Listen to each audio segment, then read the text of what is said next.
Welcome to the Hollywood Outsider, an award-winning weekly entertainment podcast. In this episode, we are discussing the 2024 Oscar nominations and our reactions to them. Let's get on with the show.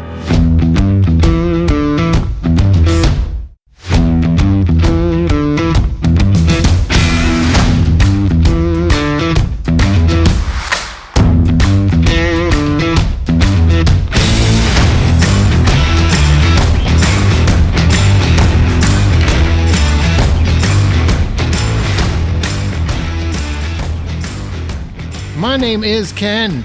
No, it's not. It's Aaron Peters. And joining me today are my fellow hosts, John Davenport. Hey, buddy. Troy Heinrichs. And the Oscar goes to... me! Oh, wait, Amanda's not here. Oh, Amanda's not here. I wish she could have been here for this one. She loves the Oscar stuff. So, unfortunately, she is traveling the next couple weeks, but we're still going to do the Oscar nomination discussion. And remember, you can always find more information at thehollywoodoutsiders.com. You can join our Facebook group, The Hollywood Outsider, or on X at Buy Popcorn. And you can always feedback at thehollywoodoutsiders.com if you want to leave a message. Is it going to be a discussion or is it going to be a riot? I don't know, man. I think we might fight over a couple of these, right? I mean, it started earlier this morning, so I think so. Yeah, I think so. I think, yeah, I'm going to have to... Is that what you guys are going on about?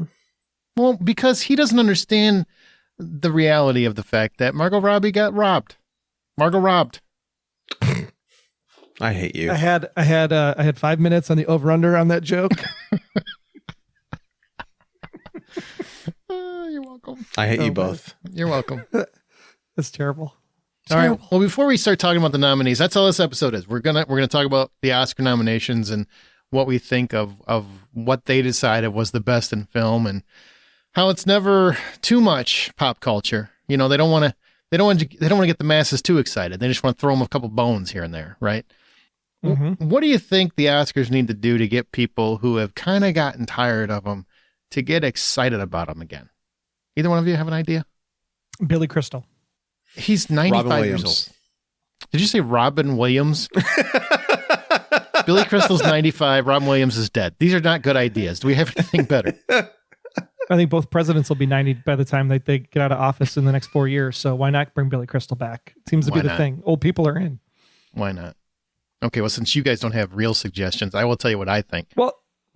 Here's my one. Okay. Like number one, I think you go back to 5 best pictures because I think it makes it much more exciting than having 10 up there because it also shortens the ceremony because you don't have to show all 10 best picture clips throughout the course of the broadcast, which means that you can also bring back in some awards that probably have been cut from the broadcast from where they have been before. Could add a stunt category.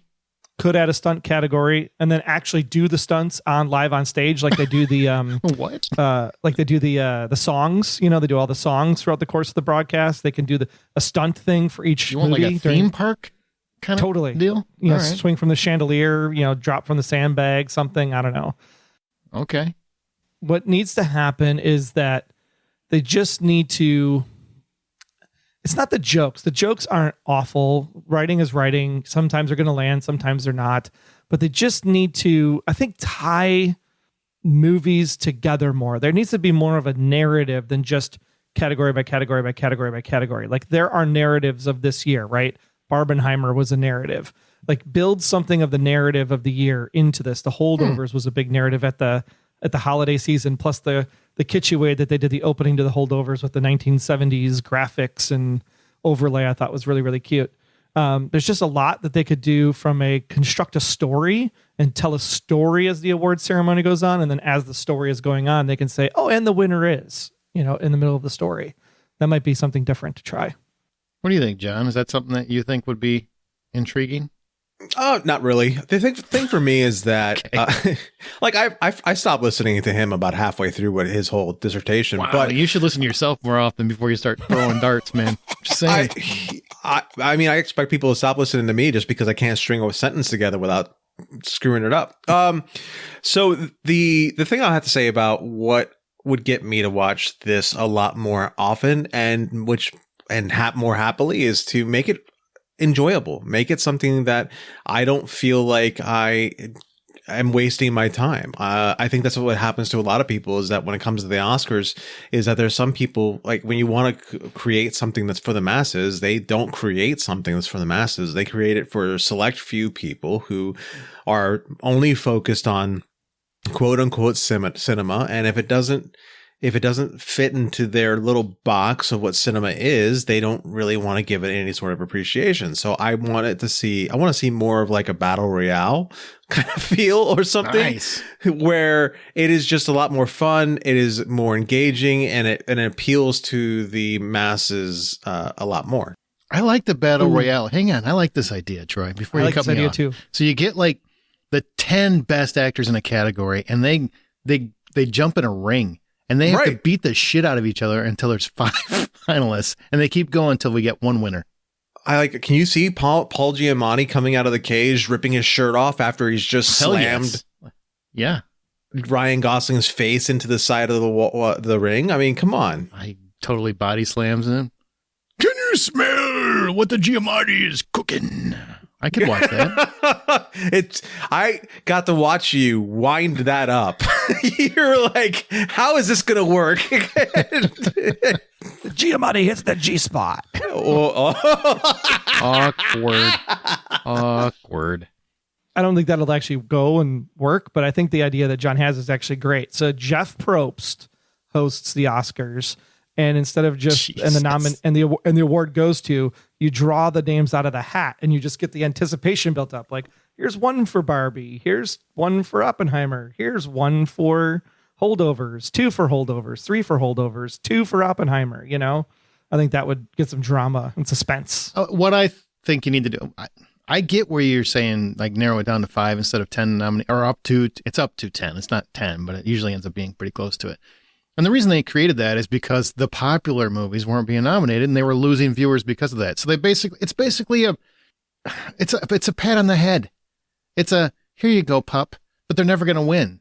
So why get excited about them? And it's very irritating. It's like, there are other movies that are really appreciated for various reasons. How about you celebrate them once in a while, and don't just give us a pat on the head and pretend like you actually take them seriously when you don't. I've seen so many people today, when I'm making the comment about Margot Robbie got snubbed or Greta Gerwig got snubbed because they weren't nominated for Barbie. And I don't believe in snubs. I just think those in particular, and I'll explain why when we get to their categories.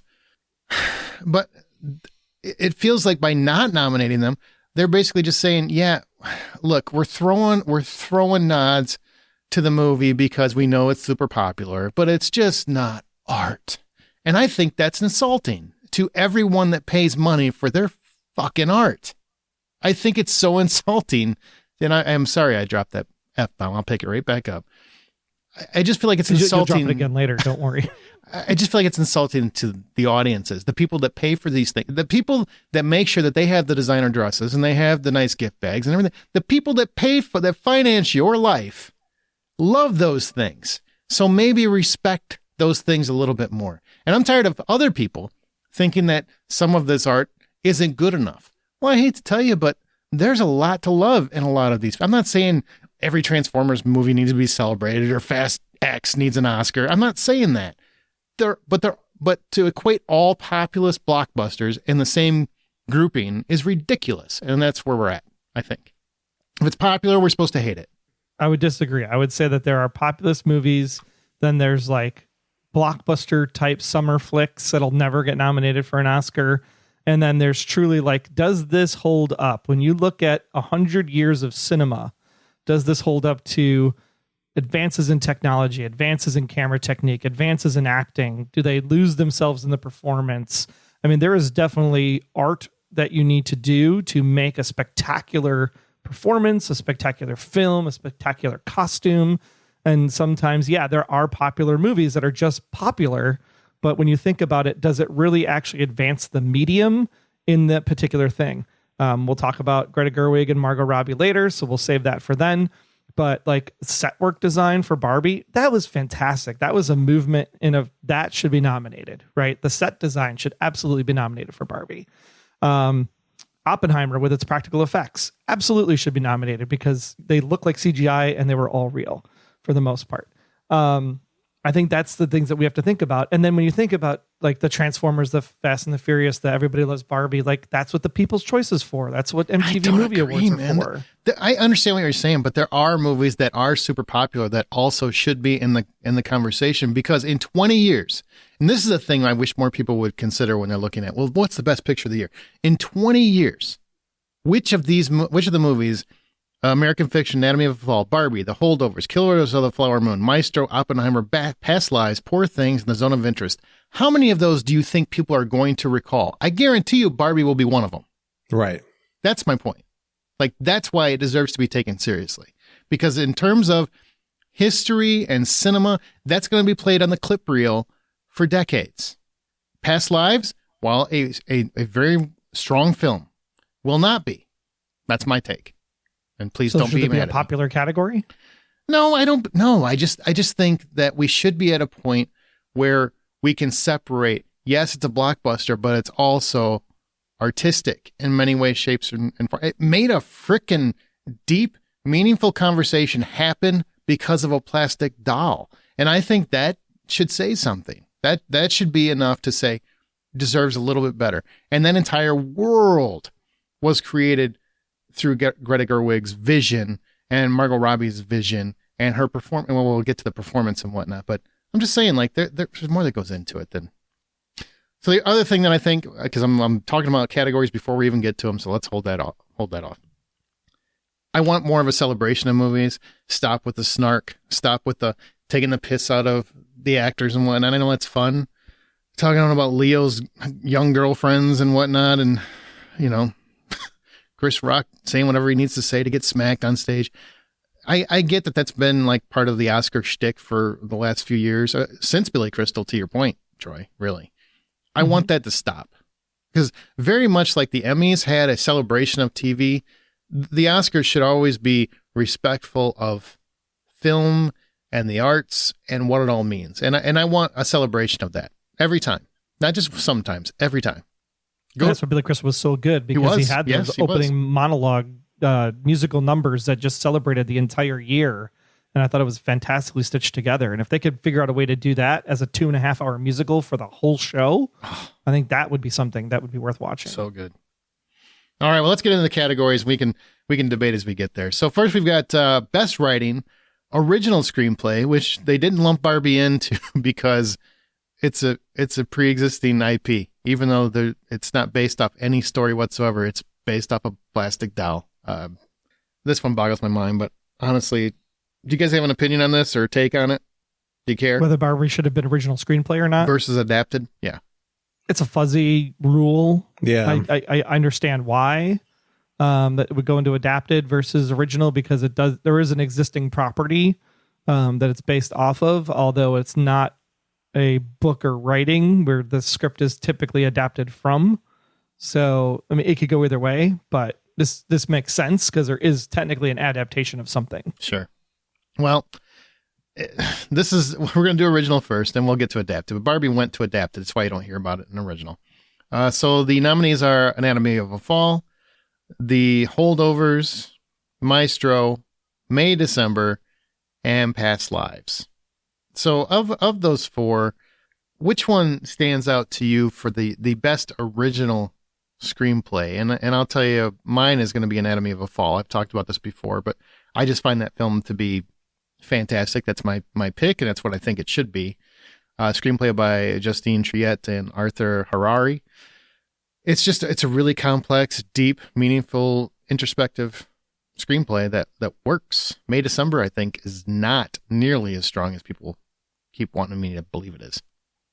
Yeah, I'm going to agree with you about the Anatomy of the Fall. The reception I got at the Golden Globes seems to be well warranted over a lot of the other films that are nominated here. So I'd be interested to see if anything else does beat it, but Anatomy of the Fall is my vote. Yeah, and this going back to the adapted versus original, I'm not sure how Maestro actually counts as an original screenplay, because technically it would be it's a biopic. It's a biopic. Yeah. So, I mean, isn't he adapted from a person's real life? I mean, no, yeah, that's a shady area, but yeah. So people just, the rules apply as the rules apply. But anyways, Holdovers is a very similar story Sure. of like bringing up the kids with a teacher. So that's not like original from an Academy voting on perspective, even though it's a fantastic, fantastic movie. Everybody should see it. It is streaming on Peacock. Maestro, Bradley Cooper does a great job in it. Doesn't have the same kind of like zing. It's a little slow in some places. May December, it's done in the past. It's a similar story, just different actress kind of concept. Really well done in the way it's portrayed, but very, very much what it is. And then Past Lives was really, really good. But Anatomy of Fall, for being foreign for the most part, just really, really great story. Really great. You were on the pins and needles a lot of the time too, just watching her portray everything that she does in that movie. Sandra Huller. I forget if it's Huller. I've heard it all ways. Yeah, because it's got an umlaut on the top of the U. Yeah. She's really, really great in it and deserved the nomination umlaut? she got as well. So Anatomy of Fall is definitely the way to go for this category. John said you have an umlaut, and I don't know what that means, but it sounds like you should get it tested. All right. Best writing for adapted screenplays: American Fiction, Barbie, Oppenheimer, Poor Things, and The Zone of Interest. And honestly, my pick would probably be Barbie, but the winner is going to be Oppenheimer. That's my pick for the winner. I just feel like in terms of, look, Oppenheimer got the most nominations. I'm really just I'm rolling with this is going to happen. Christopher Nolan's going to have all the Oscars this year, I feel like. For me, I'm going to go with Barbie as being the one that comes out with a win. This is going to be the pity vote? The pity vote. Throw Greta Gerwig a bone vote. That's what I'm thinking. I mean, I don't want to think That's John's poor way, phrasing. but I think John is not wrong because where Oppenheimer is a great film, it's so freaking long that when you think about what this is for, it's for the writing, it's for the wittiness, it's for weaving stuff together. And when you see what Barbie did as far as weaving in the songs, the dialogue, the environments, going to the Mattel company directly, I mean, that was freaking weird. And just the nod to 2001 and how they brought that in there. I thought that the screenplay itself was actually really well done. So I would give it to Barbie over this cast of nominees just because of the creativity that the screenplay needed to do in order for it to work. Oh, you're convincing me there's a chance. I'm switching to Barbie. I'm on board. You convinced me. You convinced me there's a chance. All right. Now this is where it gets interesting. So best visual effects. The Creator is on here, which I know you guys love. We talked about that in our awards episode where we award much, much better films.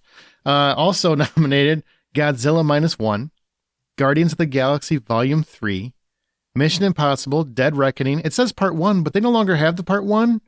It's on Paramount Plus by the time you hear this, I believe. And no more Part 1.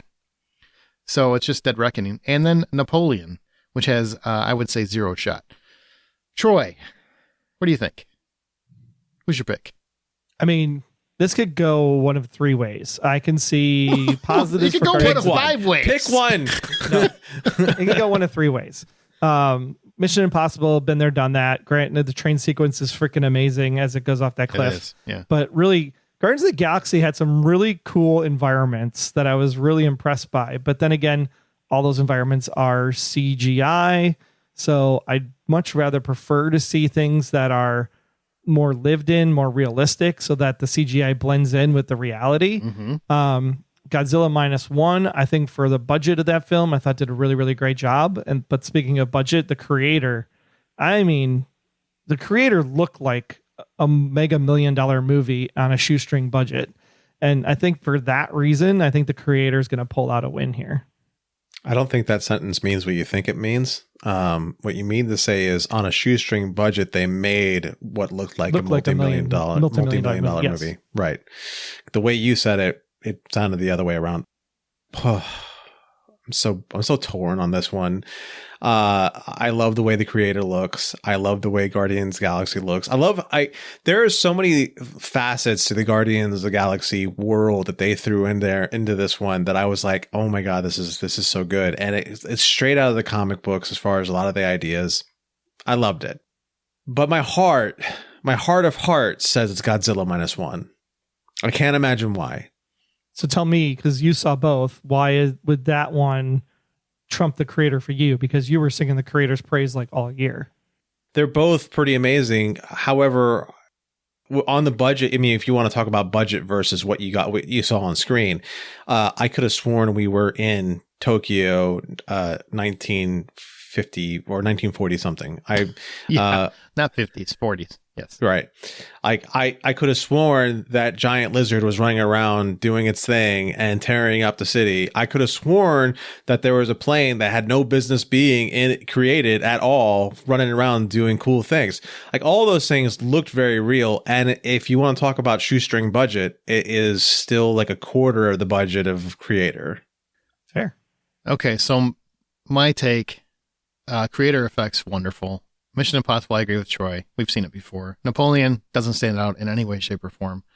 Guardians would be my pick for me. I said that on the other episode. I think those effects, just bringing animals to life, are astonishing, and really it's just hard to beat for me.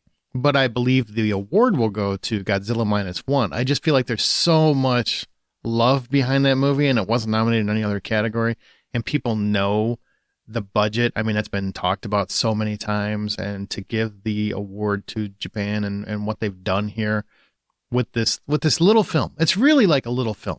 There are independent films with a bigger budget than Godzilla -1, but it does look like a large budget film.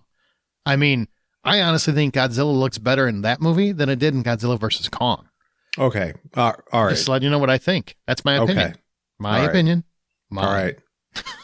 So calm down. To me, that would be the one that takes the award. They're the same. They are not the same. They're the same. They are not. One is a much better film. I'll let you decide which one that is.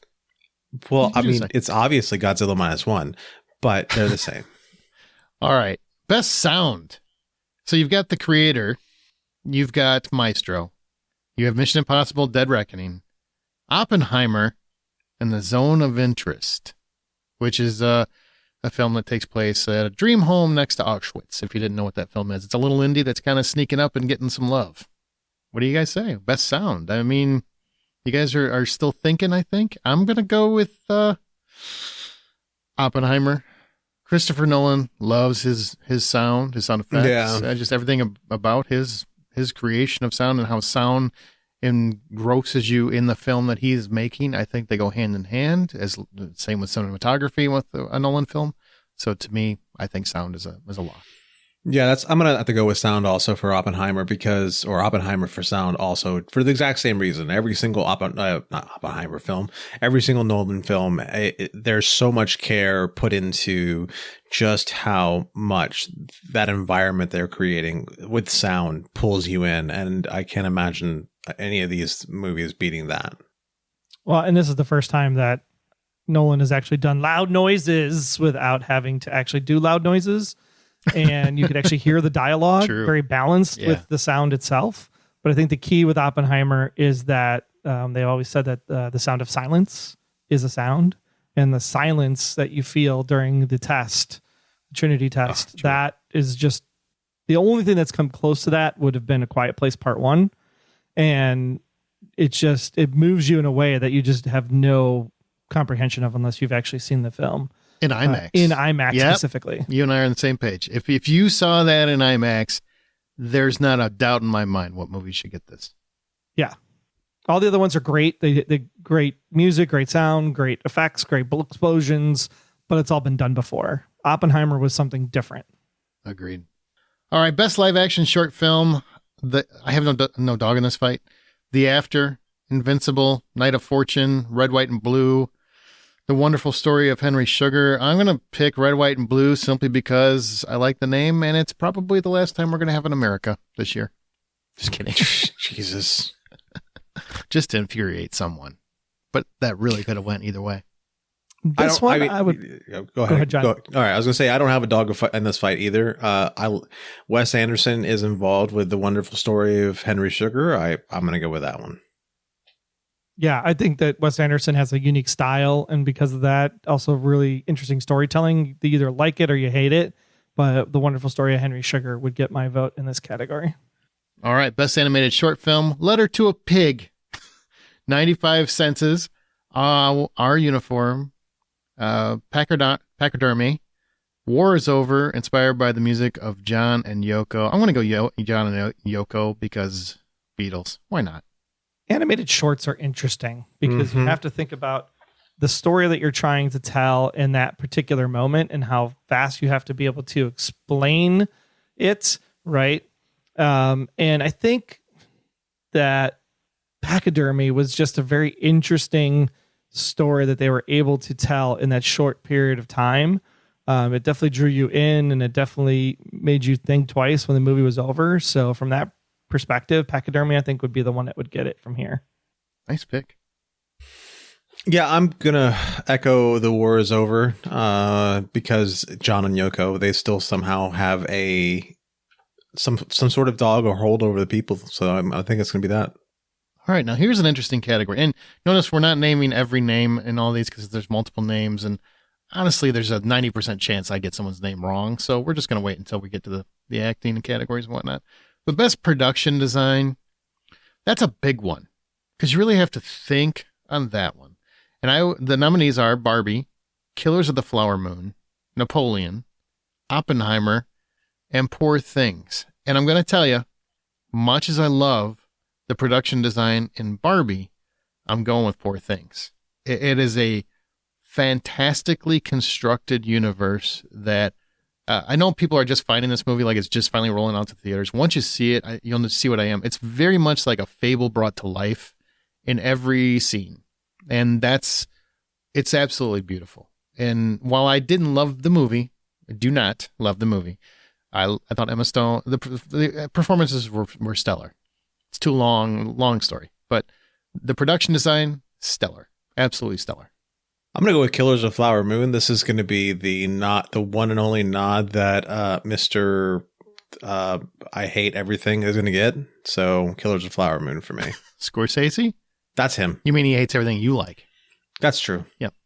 So this one's an interesting category over the years. You think about past winners like La La Land and Mad Max Fury Road, Black Panther, Once Upon a Time in Hollywood, and of course Dune, a movie that was just sand, was nominated for Best Production Design. True. And won. Yeah. And won. And won. So I think from all that being said, none of this is really interesting down this list. Barbie really took a whole other level to create the Barbie world specifically, plus all of the cool transitions that they go between the Barbie world and the real world and how they worked all of that in. I thought it was really an interesting way to do that transition sequence, both to and from, especially when the Mattel people come from the real world to the Barbie world. So from that perspective, and just the amount of pink, oh my God, the amount of pink, Barbie should win this for production design because there was just a lot of thought that was put into that versus a typical Western piece, a typical fight scene piece. Oppenheimer takes place on a campus and in a science and in a Congress room. I mean, those aren't, you don't have to think a lot with that. Barbie needed a lot of thought. So I would give it, if sand can win, pink can win. Okay. Come on. How about the year for pink, man? I mean, pink was really big in a big way. Like it just came, everybody was wearing pink this year. Yeah. God bless it. All right. Best original song, best music, original song. The nominees are The Fire Inside from Flaming Hot. I'm Just Ken from Barbie. It Never Went Away from American Symphony. Song for My People from Killers of the Flower Moon. Not going to butcher that name. I'm sorry. What Was I Made For from Barbie. I will say that my pick or the winner's going to be What Was I Made For from Barbie. But I wish I'm Just Ken would win because I think that would complete the whole patriarchy issue that the Academy has this year. That'll just be more mud in Greta Gerwig's eye just to watch. It just feels like that would be the way the Academy would go. Yeah. I'm going to echo the What Was I Made For as far as the winner goes. I think that song is a far better song, but I'm Just Ken is a much more fun song. So, I will agree with that. But yeah, my vote is What Was I Made For? That's the one that's going to win, I think. Yes. A Song for My People is the traditional Oscar pick out of this group. But I think it's Billie Eilish's turn. What Was I Made For was a really, really, really great number. And I thought really well performed. for the movie specifically. So that one is going to get my vote this time around. All right, best music, original score. So we've got American Fiction, which is a really eclectic score. I really recommend people check it out. Indiana Jones and the Dial of Destiny, Killers of the Flower Moon, Oppenheimer, Poor Things. Troy, you went last time. Why don't you go first this time? I mean, I love the nod to John Williams, but Indiana Jones, Oldest try nominee in history, just like he was last year or last time he was nominated. I mean, John is John, right? He is a legend. He is perfection. Everything he does is gold. Does he need more gold? Probably not. Because there wasn't anything really new in the Indiana Jones and Dial of Destiny that said ooh, that's new from John. Mm-hmm. Killers of the Flower Moon and Oppenheimer. These are two scores that when I used to listen to movie soundtracks, I always wanted to feel like I was watching the movie over again. And between those two, I could feel the movie as I'm listening to those soundtracks in my car driving to work. So I have to go with my favorite of those two, which would be the Oppenheimer soundtrack. Was actually really, really, really good. My vote's going to be for Oppenheimer, not because I have a favorite or not because Killers of the Flower Moon probably sounds awesome, or not because John Williams is John Williams. It's simply because when it comes to soundtracks, I don't vote against Nolan. Well, my pick would be American Fiction. I just think it's the most original of the bunch, but I don't think it'll win. I actually think Killers of the Flower Moon is going to win. It is a very, very traditional soundtrack or score that reflects the story being told. And I think it's very moving if you hear it. It's just, and that's the one thing from it's the one thing from that movie that has stuck with me. Now, don't get me wrong. I'm not saying it's a bad movie. It's a good movie. I'm just saying I was still irritated from watching it, that it was more from the white guy's perspective than it was from the Native Americans who were being persecuted. That bothered me. It just bothered me. But the score pulsated throughout the entire film. And when you've got a 3.5 hour film, that's a long ass score. And it kept me engrossed, and it kept me in the movie. And I'm a firm believer that music complements a film. And if it wasn't for that score, I could not have made it through that movie. Yeah, because the score really makes it feel like either time is slowing or time is speeding up. Yes, exactly. Yeah. We still have several categories to go, but before we do that, I have to mention that right now, available on Blu-ray and DVD, is Special Ops Lioness. That's the latest thriller from Yellowstone's Taylor Sheridan. We've talked so much about his spinoff shows and his other Yellowstone additions, and this is another hit show. This guy is just like a machine. He's got quality left and right. It stars Zoe Saldana and Nicole Kidman as leaders of the Lioness program, which oversees undercover operatives that thwart terrorism and the next 9/11. It's based on a real-life program, and this 3-disc set offers over 90 minutes of behind-the-scenes content, including a closer look at the cast training with military experts. You definitely want a copy of this. You want to check this out. This has been raved about from last year multiple times. This was a highly recommended show by a lot of people I know, so please check out Lioness, available on Blu-ray and DVD now. All right, best makeup and hairstyling. Golda, Maestro, Oppenheimer, Poor Things, and Society of the Snow. I guess this is a nod to Maestro's nose then? Like it was okay? We're done complaining about that? I mean, at least it wasn't Henry Cavill's caterpillar. My pick is going to be Poor Things. I just think you really have to see it to believe it. There's a lot of production design and hairstyling and whatnot that really impressed the hell out of me. Look, Maestro has some beautiful things to it. I just don't see it winning anything this year. I just don't. So I'm going with Poor Things. I'm going to go with Oppenheimer. They had to create a whole time and make everyone fit in that time. And it's not any small feat to make that happen. So that's why I'm going to go Oppenheimer. Well, Poor Things, can I make the argument here? Poor Things creates an original time, an original place and time with its production, its makeup, its hair. All of that is like unique. That's all I'm saying. All right. I mean, that's fair. That's fair. Just to transform Emma Stone in the way she is in Poor Things to make her not look like Emma Stone, I think was a phenomenal piece of art. Because even then you're just encapsulated and entranced by her performance the entire time throughout the course of the movie. I thoroughly enjoyed the set, the scenery, the styling, everything about Poor Things. So yeah, I would definitely give it to Poor Things out of this bunch. Whoop, whoop. All right, best international feature film. We have Io Capitano, Perfect Days, Society of the Snow, The Teacher's Lounge, and The Zone of Interest. I'm going to tell you right now, I'm voting The Zone of Interest because it's nominated for Best Picture. Don't think it has a chance for Best Picture, so therefore it's going to win international feature.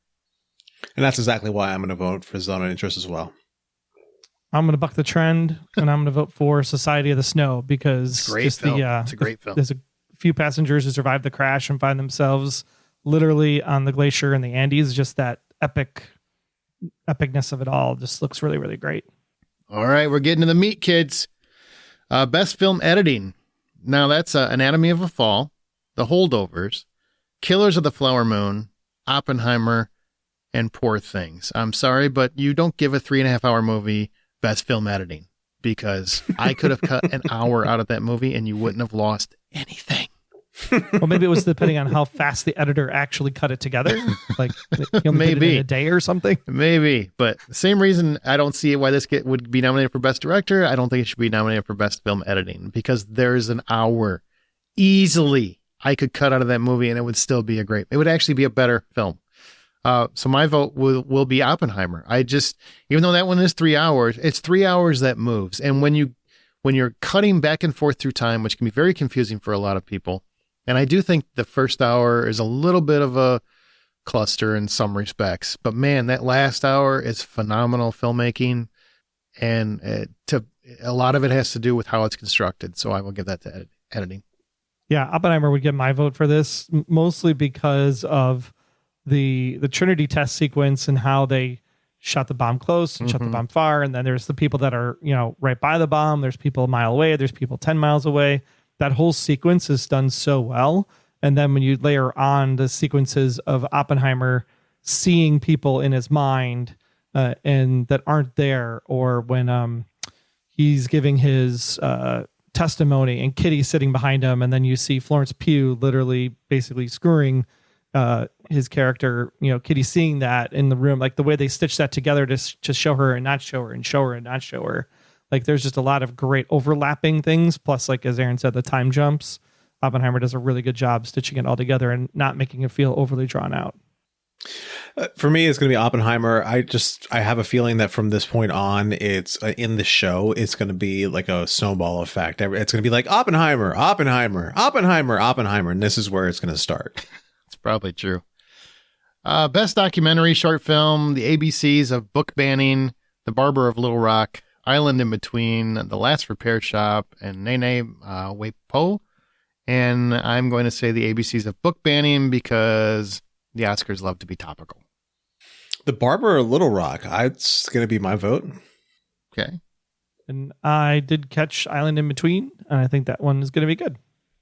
So it has a chance. All right. But I agree with Aaron. I think they're going to make a statement. Well, yeah, they like to make statements, especially in an election year. Best documentary feature film. Bobby Wine, The People's President, The Eternal Memory, Four Daughters, To Kill a Tiger, and 20 Days in Mariupol. What you don't hear is still the Michael J. Fox story because the Academy apparently hates Michael J. Fox. That's all I'm saying. I'm going to go. That is the only snub. That was a snub. That should have been in here. Absolutely. Fantastic documentary. It's on Apple TV Plus. Go watch it. To Kill a Tiger. That's my vote. Because it's To Kill a Tiger? Yeah. Or because David Oppenheim and it went with Oppenheimer? No, Troy. Because David Oppenheim is behind. Yes. Why not? They got confused. Yeah. They thought it said Oppenheimer, so they voted for it. Yes, sure. I'm going to go with 20 Days in Mariupol. Okay. To Kill a Tiger. All that, and you go for the same damn one? Is it because of Oppenheimer? Is it because David Oppenheimer is one of the people in the credits? No, because it's To Kill a Tiger. Well, it's because he's just going along with that. What I said is going to be the trend where Oppenheimer is going to be mentioned every other time. Sure. And this is going to be one of those moments where they're going to be like, oh, we can't say Oppenheimer, but we're going to say Oppenheim. I'm on board. All right. We're in the home stretch. Best directing.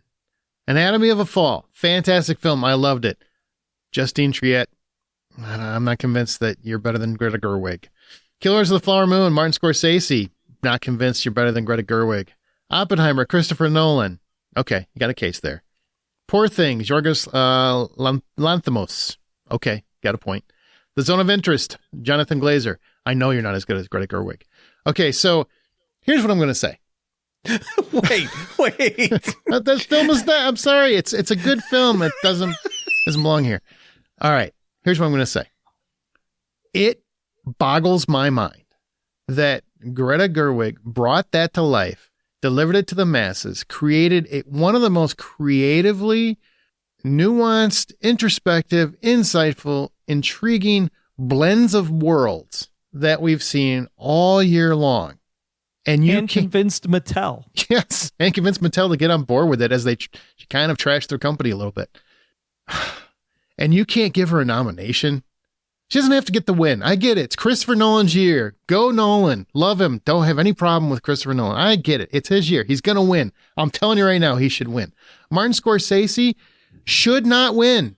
He shouldn't be nominated over Greta Gerwig. I can name three. I just gave you three people that I respect and I admire, but shouldn't have gotten nominated over Greta Gerwig. I just do not see the argument for any of that.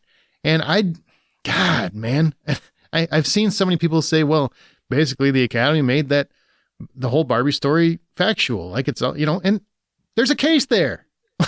There's just a case there. It just drives me insane that she did not get nominated. And I don't like the word snub because it's like saying, well, the other people weren't deserving. But I'm not saying the other people aren't deserving. She just deserved it more. She did. Killers of a Flower Moon is not deserving of this category. I don't think so. Lily Gladstone, absolutely. She's fantastic. Martin Scorsese didn't, honestly, he couldn't even trim down his own damn movie. He's so in love with his vision is the only vision that matters. So therefore, all the movies that he doesn't like are trash. And I mean, I just got so many things with Martin Scorsese, even though I love his work. This isn't even one of his 10 best movies, let alone one of his best directing efforts. Right. Because the movie itself shouldn't drive this category in particular, because this category drives the movie. This category, if you don't have the right person at the helm, there is no movie. There is no best picture. And because of that, I do believe Greta Gerwig should have been in here over Killers of the Flower Moon and over The Zone of Interest. My opinion. It is Christopher Nolan for the win out of the people that are here because three of these don't belong here. But Greta Gerwig not getting a nomination when that movie is Greta Gerwig is beyond troubling. It's insulting, I think. It's absolutely. It's 100% saying, we gave you, look, it's 100% proving Barbie's whole point right. We gave you the nomination for Best Picture. Sit down. That's what this is. Which only happened because there were six, 7, 8, 9 options. Sure. Yeah. If there would have been 5, I don't think Barbie would have made it. John has no point in the. I mean, you guys have so many words to say. Sorry. And I didn't want to step on any of them. They were beautiful. I think you guys did a really good job of expressing your feelings. I'm just going to make it very short and sweet. Oppenheimer is going to win. I'd like to see Anatomy of the Fall win, but it's going to be Oppenheimer. Oh, you would like a surprise. Yeah, I would like to see a surprise. I would like to see Anatomy of the Fall win. I fell in love with the movie. I fell in love with it even more when I was watching the Golden Globes and I saw Justine come up and do, she put the damn award on the floor to give her a speech both times. Who does that? I just think it's great, and I love her for it. So I want to see her win. Okay. Except that they burned the surprise. The surprise was that Greta Gerwig didn't get a nomination. And they're going to spend the whole show trying to make it up to her. Like, look at all these clips of Barbie. Look who wasn't nominated. The person who made it all happen. Who finally cracked it. Who gave us the cutaway shot during the course of the nomination. And the nominees are, oh, wait, camera in the wrong place. Yeah, they're going to show Greta Gerwig sad. Man, I mean, if it wasn't for her, we would have had an Amy Schumer Barbie movie. I'm just saying, she made it work. I mean, she really did make it work. That's dodging a bullet. I'm telling you. Whoosah. All right, best costume design. We got Barbie, Killers of the Flower Moon, Napoleon, Oppenheimer, Poor Things. I'm going with Poor Things on this one. It's such a fantastical fable of a movie. Yeah, I'm going to go with Poor Things also. All right, best cinematography. Oof. El Conde, Killers of the Flower Moon, Maestro, Oppenheimer, Poor Things. This is Oppenheimer's to lose. Oppenheimer. Totally. Hands down. Hands down. Now we're cruising, kids. Ooh. Best Animated Feature Film. The Boy and the Heron, Elemental, Nimona, Robot Dreams, and Spider-Man Across the Spider-Verse. I'm saying The Boy and the Heron because Miyazaki. Yep. It's definitely going to be Miyazaki's year. Boy and the Heron. Okay, neither of you are allowed to talk about it ever again because it's Hayao Miyazaki. Miyazaki, not Miyazaki. Oh, no, he's Miyazaki. He's mine. He's not yours. No, it's mine. He's mine. I'm the one that watches all the Studio That's Ghibli true. stuff, all right? That's true. He is yours. No, The Boy and the Heron. This is supposedly, once again, Hayao Miyazaki's final film. We've heard this before. He came back to do this one. This one I do believe is going to be his last one unless somebody makes a Studio Ghibli Legend of Zelda, which I think would be absolutely fantastic and fit the format perfectly. That'd be cool. But The Boy and the Heron is it's close to Spirited Away. It's not Spirited Away, but it's close. And Hayao Miyazaki should absolutely win for it. How do you say that again? Hayao Miyazaki. I feel like I offended somebody by getting that wrong. Most importantly, Troy. Best Actress in a Supporting Role. Uh-oh. Emily Blunt in Oppenheimer. This is actually a really solid category. Danielle Brooks in The Color Purple. America Ferrera in Barbie. Oh, that speech matters. Jodie Foster in Nyad. And Divine Joy Randolph in The Holdovers. I'm going Divine Joy Randolph all the way. If you saw The Holdovers, she was magnificent and as good as Emily Blunt is, as good as Danielle Brooks was, as wonderful as America Ferrera is, and as fantastic as Jodie Foster always is. Randolph is the one that's memorable to me. I'm going Emily Blunt. This is, again, going to be that snowball effect of Oppenheimer just starting to take everything. Are you ready, John? Yeah, I'm this ready. is this is the surprise moment of the Oscars for you right here. Okay. Okay. Because I loved Emily Blunt's performance. You did. I thought she deserved 100% the nomination for Best Actress in a Supporting Role. But it's called supporting role because the movie has to be able to work.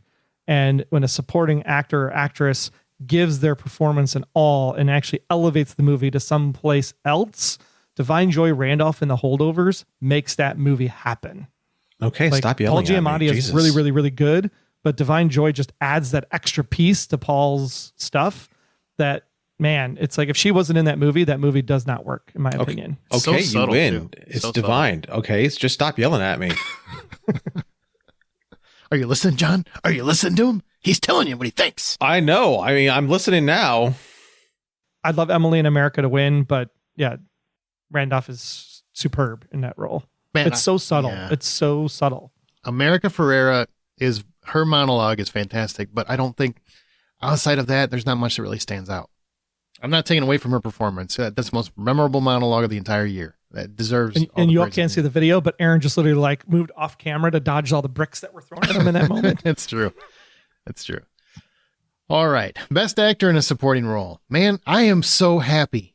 I am so happy that Sterling K. Brown was nominated as one of them in American Fiction. I'll get to the other nominees in a second, but when I reviewed American Fiction, I said, I don't think this is the best picture winner, but the acting was stellar. Jeffrey Wright is wonderful. And I especially made sure to mention how perfect Sterling K. Brown was. You remember that, Troy? Because I know you're a big This Is Us fan. I love Sterling K. Brown. He was so freaking good. And it made me so mad to read an article where they were talking about surprises. And this is like on a major publication where they said, well, yeah, it's another straight guy playing a gay role. What the frack? Who writes this shit? Who's just trying to get clickbait? He was fantastic because he was fantastic. Had nothing to do with anything more than that. The biggest portion of his story is him talking about his father. Like that's the impactful part of the role. And I just hate when people write things like that because it's like taking away from the performance. And it just drives me bonkers. He's wonderful. Glad he got nominated. Fantastic. Because they weren't talking about him at awards banquets up until this point. So I'm glad he got it. Also nominated, Robert De Niro, Killers of the Flower Moon. I don't think he should have been, but here he is. Robert Downey Jr. in Oppenheimer absolutely deserves to be here. Ryan Gosling in Barbie? Yes. Yes, sir. Yes, he does. And Mark Ruffalo in Poor Things. Now, the question is, who do you think should win and also will win? I think Sterling K. Brown should win. He's deserving of it. He's amazing. Everything I've absolutely ever seen him in, he's amazing. Even the stupid freaking Predator movie, he elevated that movie. Sterling K. Brown is just one of those people who captivates when he's on screen. When he was on Supernatural, he elevated that show. So that's why I would love to see Sterling K. Brown win, and his character in this movie is awesome. It's going to be Robert Downey Jr. Yeah. RDJ was the runaway favorite for this category until Sterling K. Brown showed up on this scene. And if there was a surprise at Oscar night, I think this would be the category, because Sterling K. Brown's performance is so good. So good. Now, RDJ, the entire last hour of Oppenheimer does not work without RDJ. Like, he truly makes that last hour what it is because of how villainous and vile he is, especially when you see what he's like at the beginning of the movie. And then the way they button it up at the end by going back to the beginning of the movie is just so spot on perfect, that it just really says something about that character. So, I mean, RDJ should win, but man, it'd be great if Sterling could pull off an upset. Okay, so here's what I'll say. Sterling K. Brown, like I said, I think it's fantastic he was nominated. Robert Downey Jr. will win the Oscar. He should have won for Tropic Thunder because, man, talk about taking a chance. Speaking of taking a chance, Ryan Gosling deserves to win. Nobody else in this category took a big of a risk with his role than he did. The wrong actor, the wrong director, the wrong script, and that's an absolute cartoon that's going to haunt him and ruin his career, and he's going to be Bob Hoskins in Super Mario Brothers, basically, or John Leguizamo in Super Mario Brothers. Their career shot. Like, it's going to be a joke on his clip reel for the rest of his career. And he made it sing, he made it dance, he literally made it sing and dance, and it was fantastic. Ryan Gosling deserves to win. Robert Downey Jr. will win for all the reasons you said, but also because the Academy loves him. There you go. Now, Best Actress in a Leading Role. Annette Bening in Nyad. Lily Gladstone in Killers of the Flower Moon. Sandra Hüller for Anatomy of a Fall. Carey Mulligan in Maestro. Emma Stone in Poor Things. What say y'all? And should we talk about the Margot Robbie and how she should be here, but you don't think she should be here, and I'd be fine with Annette Bening being plucked off here? I was just going to totally clear the floor just so that you can have a time you and Troy can sit there and yell at each other about how she should be here. Okay, well, Aaron went first on Greta Gerwig, so I'll go first on Margot Robbie. Okay. I'm going to take the stance of why she should not be here and why this actually probably is fine. I could go either way on a push between Annette Bening and Margot Robbie. I could see that potentially. The other four ladies absolutely belong in this category. And don't send me any hate mail. This is just being critics. Troy right? at thehollywoodoutsiders.com. Margot Robbie, no offense to Margot Robbie, is a beautiful woman to begin with. Okay. All right. When you look at what Barbie is stereotyped as, it's a beautiful woman. I don't think, minus one scene when she cries when the bully is coming at her at the lunch table, I don't think Margot Robbie acted any differently than what she probably is in normal life for the most part. I think the problem with with Margot Robbie as Barbie, the reason why she doesn't get the Best Actress nomination is because the one thing the Best Actress needs is the monologue. And Greta Gerwig decided to move the monologue to America Ferrera, which is why she got the nomination for Supporting Actress. Because like Aaron said, much the rest of the movie, she didn't do anything. She was just kind of there. But she gave the speech, not Margot Robbie. And for that reason, Margot Robbie just kind of did the paint by numbers thing for most of the movie to portray what Barbie is. You look at what she does as Harley Quinn in Suicide Squad, she's acting her ass off as Harley Quinn. She brings Harley Quinn to life in that role. And so when you kind of compare those two side by side, you can understand why it's not really a Best Actress performance, because I don't think there's a lot of acting going into it. It's just kind of playing herself with a couple tweaks here and there. And that's why I think Annette Bening edged her out in this particular category. I don't think she wasn't deserving. I think she absolutely acted her ass off for the movie and gave the movie her all, and the production value and producer value to it. to help Greta Gerwig get it across the goal line. But when you look at it just from the art form delivery perspective, there were better women to pick in this category this year. And it's just the wrong year for her to show up with this movie for her. Can I talk now? Yeah, go ahead. All right. It's the movie's called Barbie. It's literally about Barbie. People loved it because of Barbie. People celebrate it because of Barbie. she's fucking Barbie. Like she had so much more to that role than just, you know, how she looked or her being Margot Robbie. There's multiple layers. There's nuance. They're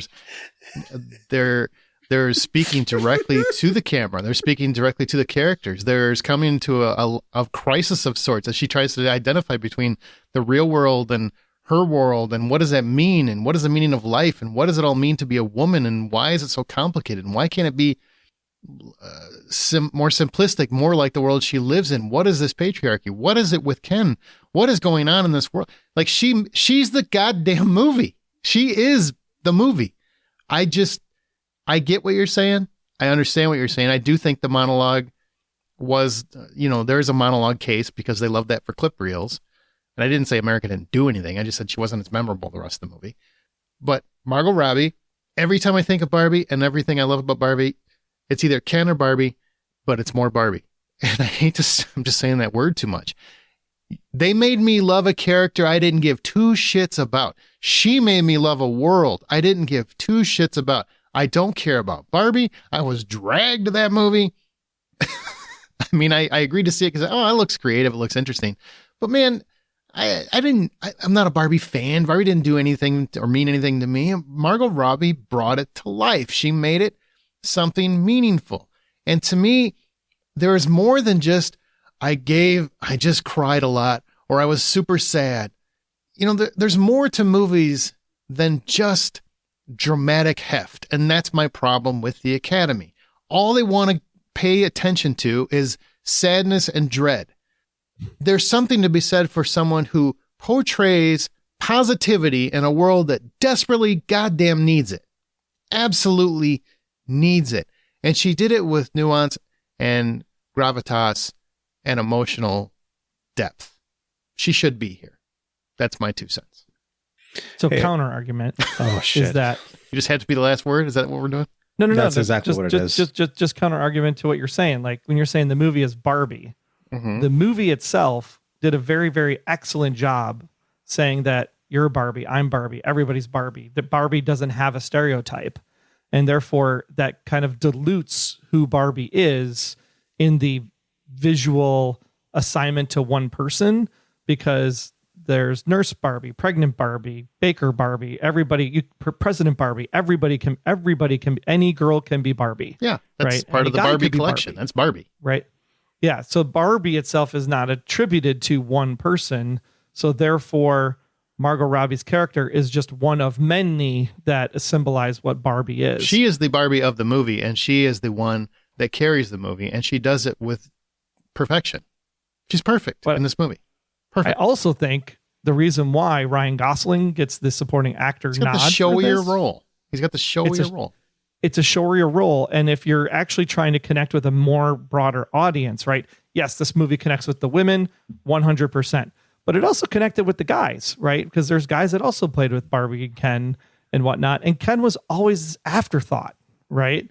He's always the other doll that you always played with. And then, of course, they had the Ken knockoff that was like the creator's son. You're being a total dude. You're making Best Actress about Ken. It's about Barbie. She's Barbie. I'm just saying these are the things about the movie as a whole that I think took away from Margot's performance that made it not as shiny for the voters. And I'm just saying that they are wrong. They are completely wrong. They're letting their bias jump ahead of it because they're going for the more dramatic, emotional roles. Don't get me wrong. They deserve to be there in many respects, but so did Margot Robbie. She deserved to be there more than Annette Bening did. That's all I'm saying. That's the only one I'm going to say doesn't deserve to be there. But Annette Bening, she's a wonderful actress. She's gotten plenty of accolades in her career. I'm not taking away from her in any way, shape, or form. I'm just saying Margot Robbie deserved to be there, especially if you're going to nominate that movie for Best Picture and multiple nominations for the film. She deserved to be there for actress, not just for a producer on Barbie. She deserved to be in this category. And I'm just saying, I just said why. Now we got to pick who's actually going to win. Well, no, Arjan's got to say his piece. Sure. I'm sorry, what? Who do you want to win? Who should win? Or who will win? I really want Emma Stone to win in this one because what she did in Poor Things was just fantastic and engaging, but it's likely going to be Lily Gladstone's just strictly off of her reception from the Golden Globes. I think that. Yeah, Lily Gladstone wins this one hands down. Sandra Hüller is really, really great in Anatomy of a Fall. Emma Stone does a fantastic job always. In Poor Things, she's really great to watch in that movie, but I think this is Lily's year for sure. So even if Margot was in the category, Lily still would have won. Well, I'm saying Sandra Hüller should win for Anatomy of a Fall. She's fantastic. But I think Emma Stone will win. I do believe Emma Stone's going to win. Poor Things is, man, more people should see it and just watch her performance. Like, she goes balls out. Like, she is out. She's putting herself on a limb in that movie. All right, Best Actor in a Leading Role. Bradley Cooper's nose in Maestro. Coleman Domingo in Rustin. Paul Giamatti's crazy eye in The Holdovers, which ends up being like both of his eyes or something. Cillian Murphy in Oppenheimer. Jeffrey Wright in American Fiction. This is a very solid category. Leonardo DiCaprio wasn't in here. Some people called it a snub. I'm like, he was not that great in Killers of the Flower Moon. I thought he's a little bit over the top. But anyway, these are our nominees. What say you guys? You have who should win, who will win? All right, I'm just going to go ahead and go before you guys start talking again, because otherwise I'm going to get lost. I would love to see Jeffrey Wright win. What he did in American Fiction is great. It'll likely Cillian Murphy for Oppenheimer. That's who's going to win. Cillian Murphy. Whatever. Joy, what do you got? This is your boy. I love Jeffrey Wright. I could watch Jeffrey Wright paint a freaking wall. Agreed. Like, so good. Paul Giamatti is fantastic in everything he does. This is a really tough category that I would hope might have a surprise, but Cillian Murphy deserves the Oscar for the amount of work and effort and time spent into creating a guy who literally has to deal with his own mind, his own wife, his own insecurities, his own infidelities, and just the concepts behind, I have the ability to make this, and yet alone it's the worst thing I've ever decided to do in my life. Just really, Cillian puts his heart and soul into that role, and I think that's why he'll win for Best Actor, but I would not be disappointed if Paul or Jeffrey also got the award. I think Cillian Murphy deserves to win. He should win. That's why I think should win, just because of what he put into that role. I mean, my God, what a transformation, right? I think Paul Giamatti is going to win for The Holdovers.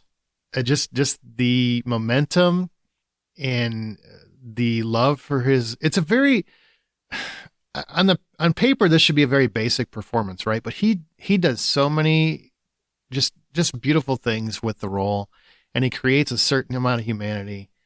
And really, it reminds me a lot of Robin Williams in Dead Poets Society, what he did with that role. Maybe even a little deeper. It reminded me very much of a Robin Williams role. I don't know why. And maybe even Good Will Hunting. It just feels like this is Paul Giamatti's year. I think he's going to I think he's going to take over. I think he's going to win it. And that's the reason why I don't think he wins. Maybe. It's very because possible. I think you have that comparison to those roles before him. I will tell you, like, any of those actors, I'd be fine with. We didn't really talk about, but Carey Mulligan was wonderful too in Maestro. Yeah, so both of those performances were very sound. I just feel like poor Bradley Cooper. He's nominated like 15 times or something, and he's never, or 12 times, whatever the number is, and he's just not going to win an Oscar anytime soon. Okay, final one. Here we go. The big dog. Best Picture.